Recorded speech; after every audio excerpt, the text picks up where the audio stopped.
மாலை வணக்கம் உங்களுக்கு. மாடி தோட்டத்தில் இன்றைக்கி பார்த்தீங்கன்னா நம்ம வந்து சுண்டைக்காய் வந்து கொஞ்சம் பறிக்கலாம், நிறைய காய்ச்சிருக்காங்க, அதான் பறிக்கலான்னு வந்திருக்கோம்.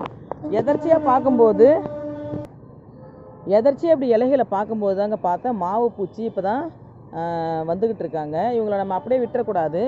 மழைக்காலம் தொடங்கினாலே வந்து எல்லா செடிகளையும் வந்து நம்ம உற்று நோக்கி கவனிக்கணுங்க.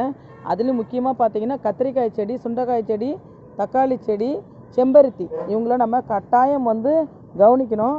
இப்படி மாவு பூச்சி இருக்கும்போது நம்ம என்ன பண்ணணும், இந்த இலைகளை வந்து கட் பண்ணி விட்டுட்டாலே போதுங்க. நம்ம வேறு எதுவும் செய்யணும்னு கூட அவசியம் இல்லை. கட்டாயமாக நீங்கள் இதை கட் பண்ணி விட்டாலே புது துளிர்கள் வரும்பொழுது மாவு பூச்சி இருக்க வாய்ப்பில்லை. அப்படி இருந்தாலுமே நீங்கள் திரும்பவும் கட் பண்ணி விடுங்க, தானாக சரியாயிடுவாங்க. இந்த மாவு பூச்சிக்கு நிரந்தரம் என்னான்னு பார்த்தீங்கன்னா, நம்ம மருந்துகள்லாம் நிறைய தெளித்தாலும் கூட வேப்பிள்ளை அந்த மாதிரி ஒரு மருந்துகள்லாம் நம்ம வந்து இயற்கையான மருந்துகளை தெளித்தாலும் கூட நம்ம வந்து கட் பண்ணி விட்டுட்டு திரும்ப